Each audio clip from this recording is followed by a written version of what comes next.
Greetings, I'm Meathead. I own AmazingRibs.com, the largest barbecue and grilling website, and I'm the author of this book named Meathead, the largest selling barbecue book out there right now. And today we're going to talk about the soul of barbecue, the essence of barbecue, smoke. Smoke is really interesting. We'll do a little chemistry and a little physics here today, but don't be deterred. It's going to be easy to understand, but you need to understand this in order to master it.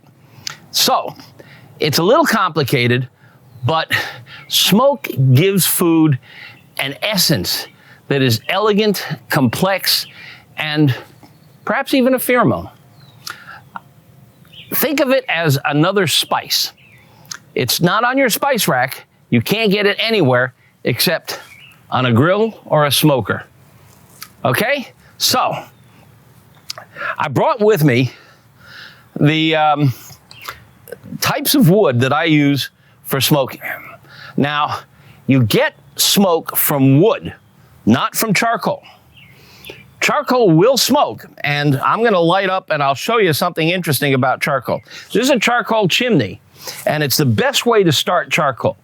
And they make at Weber these little paraffin cubes, which are great. And you put a couple of paraffin cubes down, you get your stick lighter, you light these guys, and you put the chimney on top. And it takes a few minutes, but it lights the charcoal from below. And you'll see as I'm talking, it's gonna start pumping. In fact, you can see smoke emitting immediately.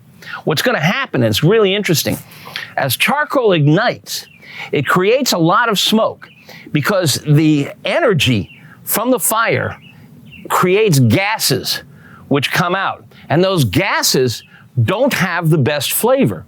The best flavor from charcoal is when the smoke goes away. So you don't start using your charcoal until all the smoke has gone away. And when you look down in there, the briquettes are no longer black. They're white. That means they're fully engaged in fire. And where you're going to get your smoke is from wood. Charcoal is for heat, not for flavor. And that's a really key concept to remember.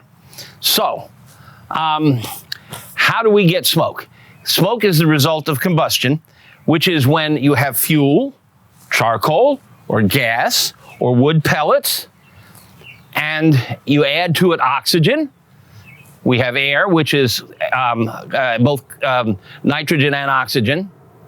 And you have ignition, a spark or a flame, which gives you fire, energy to cook, or heat, which is a form of energy. And it emits gases, which is smoke. And we're going to talk a little bit about what's in smoke. All right, so if you want to generate smoke, you can get it from different sources. Originally, they burned logs. Go back to the caveman days. They burned logs. In Texas, when they started inventing smokers, they burned logs. You can burn logs. There are lots of companies out there that make log burning smokers. They're really tricky to operate. You have to really understand fire and fire control and the mixture of oxygen and fuel. It's just like in your an automobile with a carburetor. You get fuel and oxygen mixing, and you've got to get it right. But today, there's a really cool option for burning wood, and that's pellet smokers. That's the Weber smoke fire, and it burns little wooden pellets. And what they are, they look like rabbit food, don't they? What they are is they're simply sawdust that's been compressed. It's a little narrower than a pencil, and then they're broken into about little 1/2-inch and 1/4-inch chunks, and it's pure wood. There's no glue, no binders, no flavor in them. It's just pure wood. And you can get them in different kinds of wood. You can get cherry, you can get oak, you can get walnut, and so on. And so they have a little bit of a flavor. And you can use them in the pellet smokers, and these things dole out exactly the right amount for both heat and smoke. That's a great source, but you don't always have access to those. On a charcoal grill, you can use chips. And here we have wood chips, little chunks of wood chips, and you can buy these at the hardware store, and they're labeled what kind of wood they are. and they catch fire pretty quickly. And now here's something really interesting about smoke. A lot of people complain, especially if they put wood chips out or they put them in a foil packet like this with wood chips inside. And I don't know if you can see, but I've poked holes in this packet. And you throw this on top of the charcoal or on a gas grill, and they eventually start smoking. You want them to burn. You want them to catch fire. You don't want them to smolder. That's why just throwing a handful of chips or pellets on a grill is better than putting them in one of these. You want them to catch fire. When they catch fire, when there's yellow flame, it's burning off the impurities that gives the meat a little funny flavor. You want clean smoke, they call it, and you get clean smoke when it burns with a yellow flame. So you want to catch these on fire, and you'll use more of them. And people say, oh, it always catches on fire, and I use it. Fine. You want it to catch fire. Now you can also use sawdust. And sawdust works. You want to get hardwood sawdust. You don't want pine. You don't want any of the soft woods. They have too many resins in them, funny flavors. This is hardwood, and the hardwoods or nutwood. Hardwood, nutwood, and fruitwood. They're really tight, and they make really good tasting smoke. And you can throw that on a fire to get puffs of smoke, especially if you're doing something like fish, which is going to cook rapidly. You want puffs of smoke. So sawdust works great. You can also buy chunks. And I really like chunks on a gas grill. What you can do on a gas grill is you can lift this up, and underneath the grate, you can lay the chunks in between the heat diffusers, and they'll catch on fire. Remember, you want them to catch on fire. You don't want them to smolder. And then there's this compressed, this is sawdust also, like the pellets, but it's a compressed wood pellet, single pellet, and you can use those. They're a little hard to find, but they're nice. This, I just went down to the lumber yard and bought some oak boards and chopped them up. It's a little expensive. You can buy logs and chop them up, but you want chunks, I think, on your gas grill, and often on your charcoal grill and your smokers, wherever Smoky Mountain. I really like chunks better than anything else. You can also use old spices. Spices age. They oxidize. They lose their character. They lose their flavor. And after a year or so, what you can do is you can wrap them in foil, or something that the Chinese have long ago figured out, and that is what they call tea smoking. And you take this and you put it in the bottom of a wok, and then you put a rack on top, put a duck breast on that rack, let this stuff smolder and smoke, and you get, well, they use tea, but you can use herbs, or you can just throw a handful on the fire. Okay? So lots of good ways to get smoke. That is not good smoke. You want to wait, and it's not quite there yet. I can see it glowing, but the coals are still black. So, now on your gas grill, you can also use this kind of a gadget. Weber sells these little smoke boxes, and you can put the wood in there, and you can put this down by the fire, and it'll catch on fire, and your wood will burn. Okay, one more important source of smoke, and this is cool. The drippings from the meat. If your meat has a rub on it and some fat, like a brisket, and meat is 75% water. And as it cooks, it shrinks and it squeezes out the water. And the rub and the fat drip onto the fire. And that's what Weber puts into their gas grill. These deflectors. And the dripping, you can see this one's been used. You can see where the drippings hit it. They vaporize the drippings, and those vapors go back up into the meat. And that's a really good source of flavor. In fact, a lot of the old-fashioned Southern barbecue, that's where most of the smoke flavor comes from. Different kinds of smoke cookers give you different kinds of flavor. Now, for example, if we just light up a gas grill,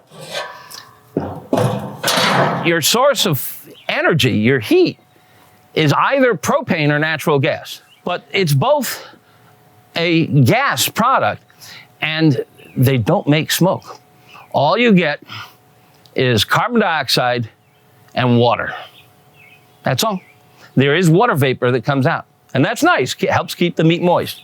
But you're not gonna get any smoke. So if you want smoke fire, if you want that elegant pheromone of smoke, you've got to add wood. And you've got your choice of directions. I like chunks. Okay, on charcoal grills, once that charcoal burns down, it's not gonna make smoke either. There's a little bit of combustion gases that come off of here. So you have a little more flavor that comes off of charcoal. You get some carbon dioxide, some carbon monoxide, you get some nitrogen oxide, you get some other flavors that come off of them. But again, if you want a good smoke flavor, remember, charcoal is for energy, wood is for flavor, okay? And you can see the smoke is dying down now. Remember how powerful it was at the beginning? Now we're just starting to get it ignited all the way. But once it gets no more smoke and they're glowing white, that's when it's time to spread them out and start cooking. On the Weber Smoky Mountain, you put charcoal down in the bottom and you put chunks along the charcoal bed. And that's a great, great system. This was, I think, the first popular American smoker, and it still works great. And then on the pellet smoker, these things heat up fairly quickly, and you're getting heat and smoke from the pellets. The other kind of cooker is an electric, and Weber has introduced recently a really great electric. I just bought one for a friend who lives in a condo in Miami because they don't allow fire on the porch. And they do have little smoker boxes in them, and you can put chips or pellets or sawdust or even old herbs and spices, tea in them. But it's a nifty little system, but it's electric. So there's no combustion. So you have to have combustion to get smoke, okay? All right. Wood combusts slowly. Now on the pellets here, it's really cool. What you have is these wooden pellets here, and there's an auger that feeds it into a cup.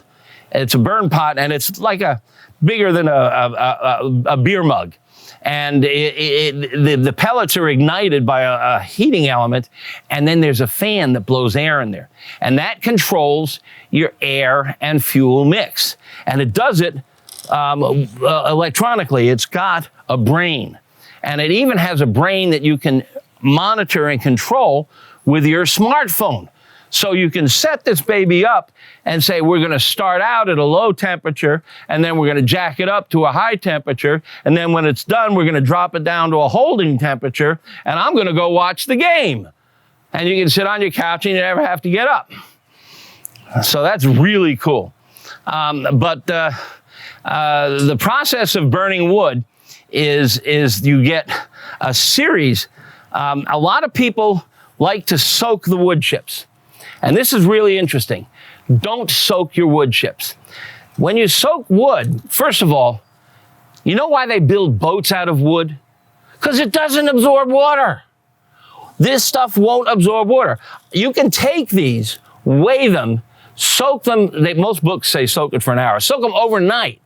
Take them out, pat them dry, and weigh them again. 3 to 5% weight gain. Take a chunk and soak it overnight.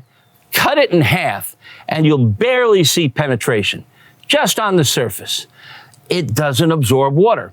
What happens is if you throw a wet piece of wood or wet chips on charcoal, you say, wow, look at all the great smoke I'm getting. It's not smoke. It's water vapor.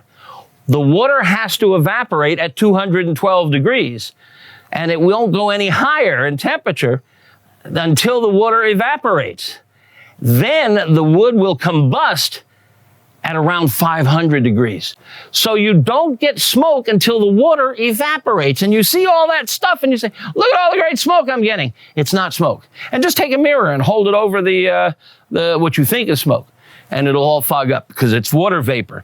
You don't soak wood chips. I know all the books tell you to soak the wood chips, but like I said, you want your wood to combust and you want yellow flame. That's where you're gonna get the best tasting smoke. There's a couple of cool tricks. Smoke likes to stick to cold things and wet things. A lot of books tell you, take the meat out and let it sit and come to room temperature. Well, first of all, the microbes go, whoopee, let's have a party.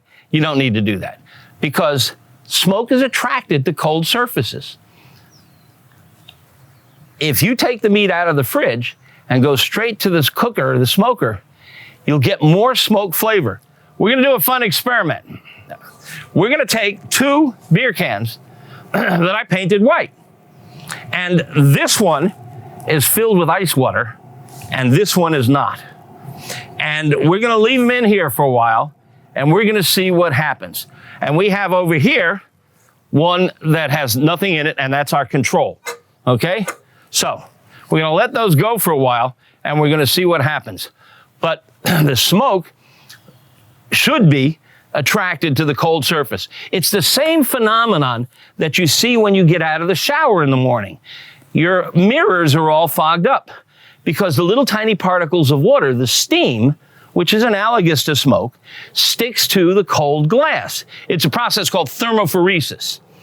Small particles attracted to cold surfaces. Smoke, small particles attracted to cold surfaces. You'll see that the can that has the ice water should have more smoke adhered to it. There's another myth that is important to talk about, and that is the different kinds of wood.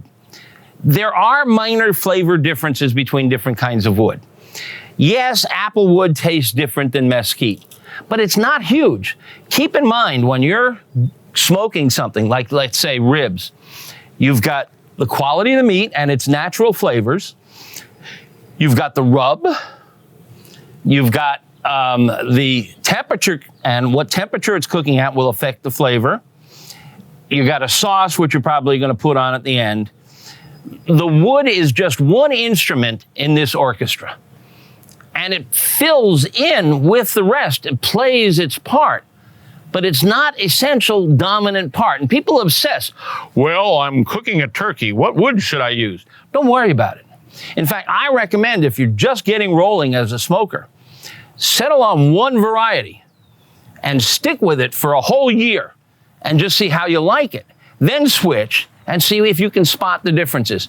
I'm here to tell you that they're really minor. Now, I know Weber sells 4,000 different varieties of wood chips, wood pellets for the smoke fire, but pick one. And I like to stick with fruit woods. I use mostly apple wood, but you can use cherry. Cherry's nice. It does sometimes add a little bit of a flavor. Believe it or not, it's kind of pink, which is odd. Just pick one and stick with it. Don't obsess over wood. And don't write me emails asking me what kind of wood to use with my turkey. The other thing that is interesting is that smoke is attracted to wet surfaces. There's a lot of air moving through here. You really can't see, but it's combusting. There's oxygen that's being used, and oxygen is just part of air. So it's a lot of air moving through here, a lot of cubic feet per minute. And so often when you put meat in there, it will bounce off the surface or flow around it. And actually, there's a little boundary layer around the meat. Because think about this, when you put meat in there, you're gonna take it right out of the refrigerator, you want it cold, so it's coming out at 38 degrees and it's going in there at 225, 250, whatever your temperature is. I like 225 for most smoking. There's a big difference in temperature. And so it is a boundary layer of cold air around the meat. And that smoke tends to bounce off and flow around, just like when you're driving down the highway, insects flow around your windshield. The little ones flow around the windshield, big ones splatter. So your small smoke particles will flow around the meat. But if you make the meat wet, more of it will stick. So a lot of people will take a little spray bottle and spritz their meat, and that will help the smoke stick. But it also cools the meat down. And that means it's going to take longer to cook. So you have a trade-off. You got to think about stuff like that. One more thing that's really interesting is you've heard talk about the smoke ring. The smoke ring is a pink layer that forms around the meat. And you can see it in this illustration here. This is a brisket, and it has a pink layer. What happens is meat has a compound in it, a protein called myoglobin. And myoglobin is pink. And myoglobin is a fluid that flows through meat that transports oxygen. And when you cut into a steak, for example, the liquid on the plate, that's not blood. Blood from a steer or any other animal is just like your blood. It's very thick, dark, and it coagulates. It thickens up rapidly. That stuff in the plate of your steak is pink and runny. It's water. It's water with myoglobin, which is a pink color, running around the plate, coming out of the meat when you cut into it. What happens is as meat cooks, the myoglobin is converted and it turns brown. And you've seen that.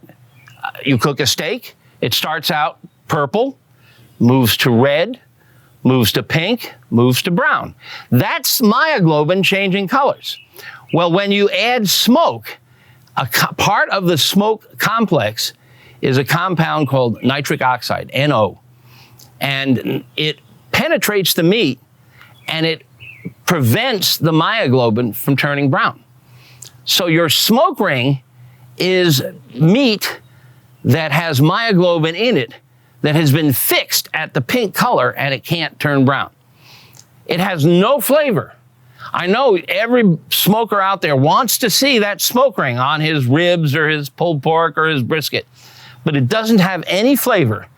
It just looks cool and it says it's been smoked. Let's go back and take a look at our beer cans and see how they're doing. Now, it's been about an hour, and the one that had water in it has collected more smoke than the one that was empty. And you can see more smoke, less smoke. Cold, the same temperature as the cooker. Cold surfaces attract smoke. That is the 30,000 foot view of smoke. Maybe it's the 5,000 foot view because we really delved in. Really fascinating stuff. A lot of compounds in smoke. We talked only about a few of them. Nitric oxide, carbon dioxide, carbon monoxide, water, a lot of water vapor in smoke. But it creates this marvelous flavor that you can't get anywhere else. And it's helpful if you think of it just like a spice and add it judiciously. There is such a thing as too much smoke. You don't want it to taste like an ashtray. And it's a lot of fun to play with. And you can play with it on any kind of grill. You can play with it on a gas grill. You can play with it on a kettle. You can play with it on a Weber Smoky Mountain. You can play with it on a smoke fire. Even the Weber LUMIN, which is their electric smoker, can burn wood. You can have a lot of fun with it and add new layers of flavor. And I gotta tell you, your family will love you for it.